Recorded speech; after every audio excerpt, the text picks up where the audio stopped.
皆さんこんにちは、予想です。今回は B5X バージョン 4.0 で追加された各種新要素や調整内容についてまとめていこうと思います。もしこの動画が良ければチャンネル登録高評価よろしくお願いします。まずは新しい掲示カードですね。新たな掲示カードとして空のカードが1枚、通常の掲示カードが2枚追加されています。それでは追加された掲示カードについて見ていきましょう。まずは近身のカードです。近視は2セット効果で速度が3ダウンする代わりに攻撃力が 18% アップ、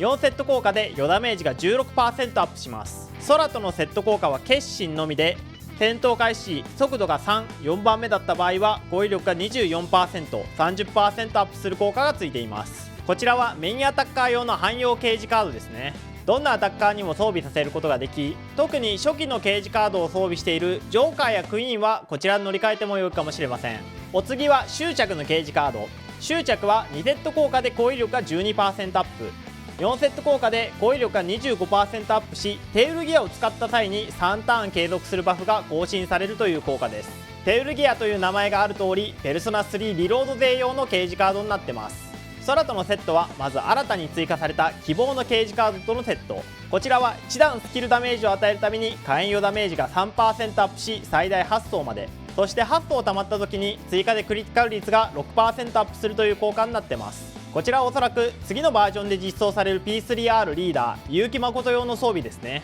結城誠は火炎の多段アタッカーになるようです。そして誠実とのセット効果はテールギアを使った時味方の余ダメージを 10% アップし3ターン継続するという効果。こちらはおそらく結城誠の次に実装される竹場ゆかり用の装備ですね。他の P3R 勢のサポーターもこちらの掲示カードを装備するかもしれません。また既存のナビ用掲示カードである食石に希望とのセット効果が追加されています。ナビキャラが装備した時味方にバフを与える際メインターゲットの貫通を 5% アップするという効果です。こちらの効果は新たに実装されたアンジュと相性がいいほか、バフ系のナビキャラ全てに装備させることができますね。続いてキャラクターの調整内容です。まずはジョーカー。ジョーカーはパッシブ能力で追加ターンに与えるダメージが 60% アップするという効果を持っていたんですが、それの倍率が 72% に変更になっています。シンプルなダメージアップ能力ですね。また固有能力のテキストが一部変更になっており、アンジュなどの他のキャラクターからジョーカーが追加ターンを付与された際、その後にさらに追加ターンを発動できることが明記されています。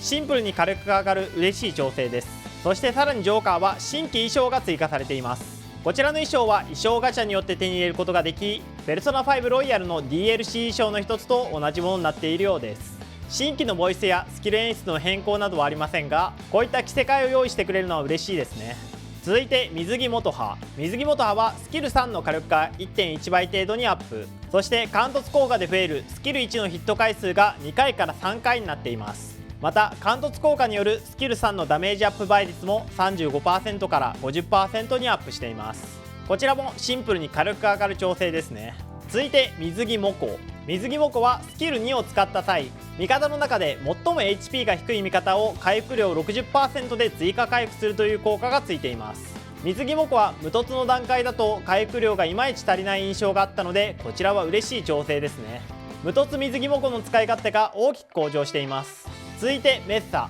メッサは流血の付与確率が 65% から 70% にアップしています。ほとんど変化のない調整ですが、スキル1を使っても流血を最大の5層まで付与できないというパターンが減るかもしれません。続いてはクロー。クローは全スキルの火力が 1.1 倍程度に上昇しています。こちらもシンプルに火力が上がる嬉しい調整になってます。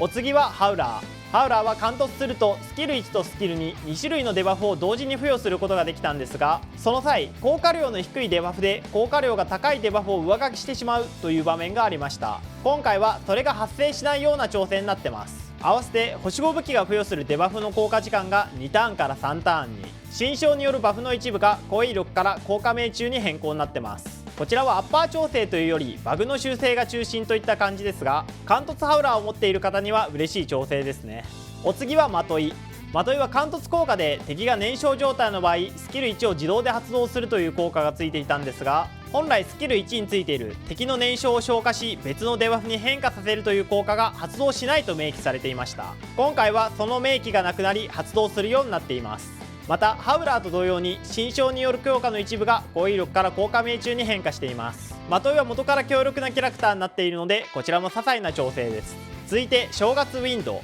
正月ウィンドは固有能力によって伸びる SP 回復の割合が 50% から 60% に、そして味方のスキルのヒット数に応じて味方を強化するパッシブ効果が発動しやすくなってます。具体的には10回ヒットしないと発動しなかったクリティカルダメージバフのうち半分が5回ヒットでも発動するようになりました。バフの条件が緩和され使い勝手が向上したと思います。そして最後にノワール。ノワールは歴代のアッパー調整の中でも最も大幅な調整が加えられました。まずノワールはスキル1で敵にターゲットというデバフを付与し火力をアップさせるキャラクターだったんですが、ターゲットが敵に付与するデバフではなくノワール自身に累積するバフに変更になっています。これにより敵が途中で入れ替わった場合などでもノワールは高い火力を維持することができます。またノワールはパッシブ能力で効果命中70ごとにクリティカルダメージが上がるという能力を持っていたんですが、要求される効果命中の量が50に軽減されています。今まで最大バフを得るには効果命中が210必要でしたが150になったので大幅に緩和されてますね。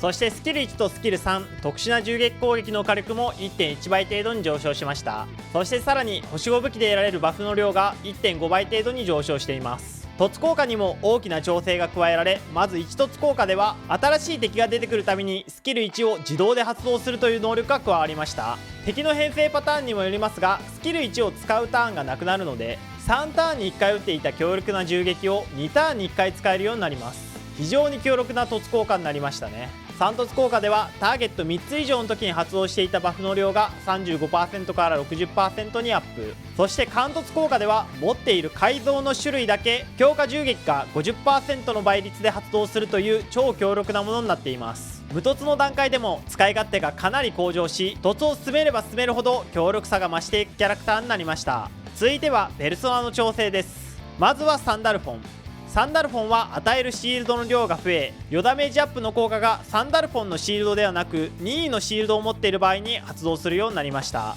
またシールド下にいる味方の防御力をアップするという効果もサンダルフォン自身のシールドを持っている場合はバフ量が増すという調整が加えられています。もともと強力なシールド役でしたがさらに強化されました。続いては光竜。光竜は異なる属性で味方がダメージを与えると1層バフを獲得していき、4層溜まるとワンダー自身の火力をアップするという効果を持っていました。そちらの能力が調整され4層まで溜まるとワンダー自身の攻撃力を 20% アップ、他のキャラクターの攻撃力を 10% アップするという効果に変更になっています。こちらの効果は光竜を裏に置いているだけで自動で発動してくれるため、クローを採用した場合など4属性のダメージが見込める場合は光竜を裏に置いておくのが鉄板の編成になりそうです。ヤマタノオロチは固有能力の内容が全く変更になっています。戦闘開始時に生贄の悲鳴というバフを獲得し、自分のターンが終わるたびに1層バフを獲得します。ヤマタノオロチの固有スキルを使う場合3層の生贄の悲鳴を消費することで全ての敵を凍結状態にし、敵が受けるテクニカルのダメージを 25% 上昇させます。こちら凍結の付与役兼テクニカルパーティーのバフ役として非常に強力な性能になりました。